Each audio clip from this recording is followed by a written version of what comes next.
Oui, oui, je sais, oui. Je comprends ce que t'essaies de me dire, Elvis, mais tu as tort. On a des trucs vachement cool en France, il n'y a pas que Johnny Hallyday. Oui, je parle à un morceau de carton.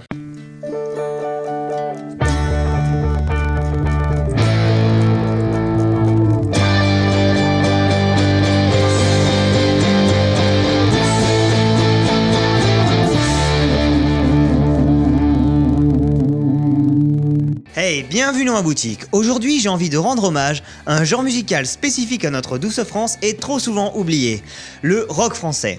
Pour ce faire, on va faire un top 15, le top 15 de la crème du rock français. Pourquoi 15? Parce qu'au départ, je devais faire 10, mais que j'ai pas réussi à m'arrêter, c'était beaucoup trop chaud.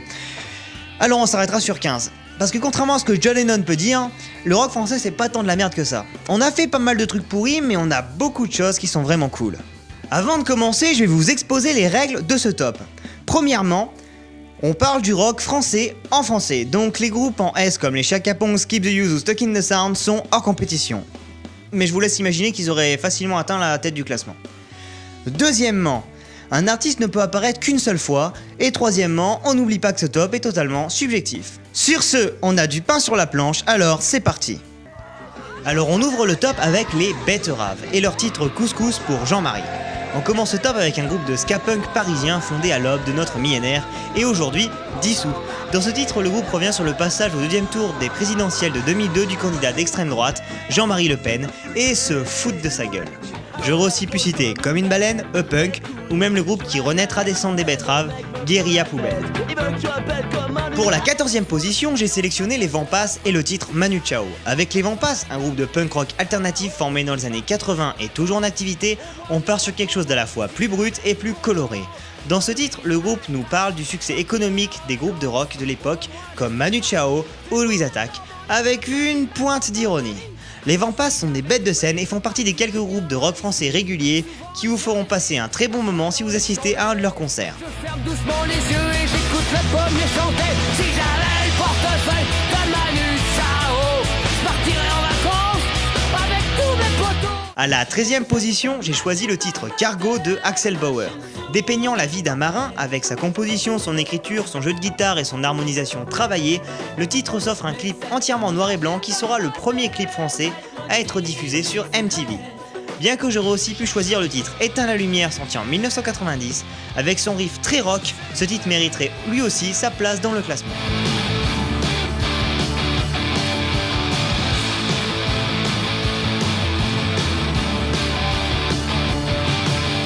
Mais Cargo avait été adapté par Roger Daltrey, le chanteur de The Who en anglais. Et ça, en termes de rock'n'roll, ça pèse un peu.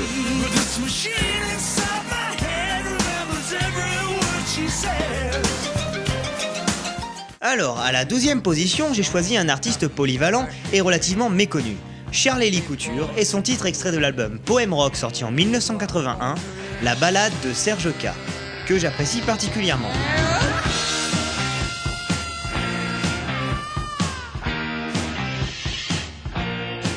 Cet artiste me fait d'ailleurs penser à toute la scène de rock des années 60-70 de Gainsbourg ou Higelin, absent de mon top car appartenant plutôt à la variété française, mais néanmoins très important dans l'histoire du rock français. La 11e place revient à notre premier artiste féminin, Mademoiselle K, et son titre Ça me vexe. Avec ses performances scéniques de très bonne qualité, puissantes et mélodiques, arborant sa coiffe de punk à plumes, Mademoiselle K ne pouvait pas ne pas être dans ce top. Sorti en 2006, ce titre construit en crescendo vous fera forcément taper ardemment du pied.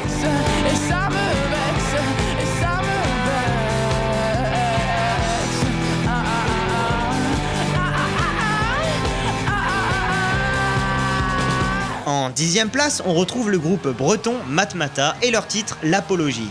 En France, il y a deux hymnes consacrés aux feuilles vertes. Une musique de reggae du groupe Trio, La Main Verte, et ce titre rock de Matmata. Avec ses couplets axés reggae, le titre devient clairement rock dans les refrains.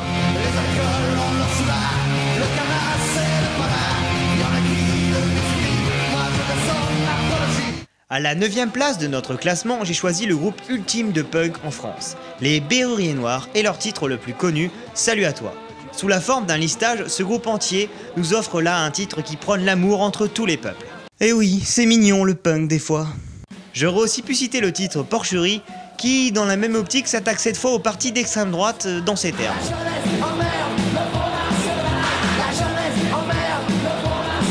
Avec leur nom emprunté au dieu de la teuf grecque, la 8ème position revient au groupe Dionysos et leur titre Song for a Jedi. Oui bon, je sais, je triche un peu vu qu'une bonne partie de la chanson est en anglais, mais bon, les couplets sont en français, et au pire, c'est moi qui décide, alors voilà. En plus, la musique est vraiment cool et le groupe est énorme à voir en concert. Si vous avez regardé mes autres vidéos, vous savez que j'apprécie particulièrement le rock, mais que je suis aussi très tourné vers l'Amérique latine en termes de musique. Je ne pouvais donc simplement pas ne pas mettre la Mano Negra et leur titre Pas assez de toi quelque part dans ce top. Ce sera donc la place 7 pour ce groupe de rock français latino.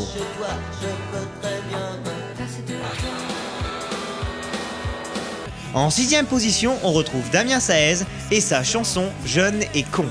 Sorti à l'aube des années 2000, ce titre très rock critique le comportement de la jeunesse française qui est trop superficielle et se déresponsabilise politiquement. Damien Saez est un artiste engagé qui compte à son actif un certain nombre de titres réactionnaires qui font réfléchir comme Fils de France ou plus récemment J'accuse.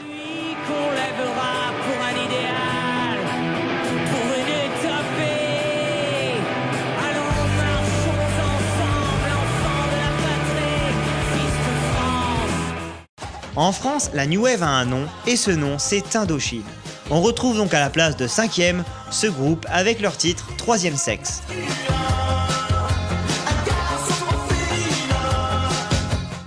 Étant le seul groupe français ayant rempli le Stade de France, Indochine est un des groupes les plus influents du paysage musical français. Avec la sortie en 1985 de l'album 3 et du titre Troisième Sexe, le groupe s'est forgé une identité propre et ambiguë. En 4ème position, on part sur la tête de proue du hard rock en France. Trust avec leur titre le plus populaire, Antisocial. Sorti en 1980, ce titre puissant et enragé dépassera même les frontières de l'Hexagone et le groupe de thrash metal américain Anthrax le réadaptera en anglais, sans toutefois parvenir à restituer l'osomnitude de cette chanson.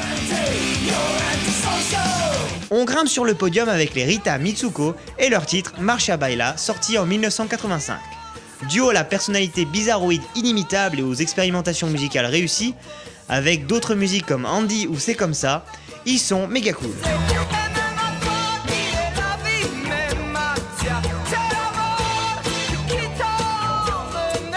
Ils ont même enregistré avec Serge Tankian, le chanteur de System of a Down, le titre Terminal Beauty.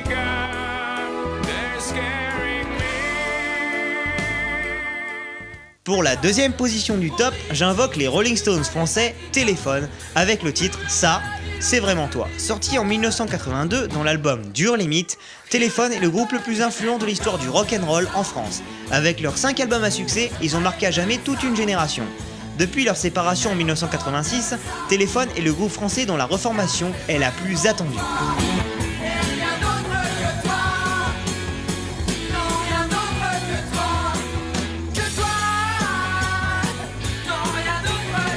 Avant de dévoiler le groupe qui se positionne en première place, voici quelques mentions honorables.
Tout le mal que l'on me fait.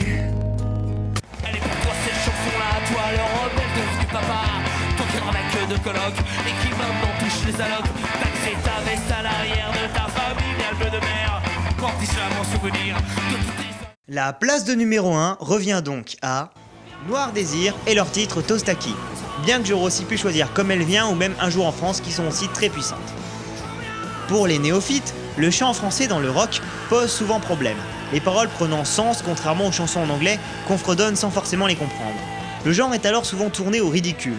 Le groupe Noir Désir a réussi à s'affranchir de cet effet. Le garage rock des Bordelais porté par les textes de Bertrand Cantat promettait une carrière encore plus importante dans le rock français, mais c'était sans compter sur le drame de Vilnius en 2003 et l'incarcération de Bertrand Cantat, forçant le groupe à s'arrêter.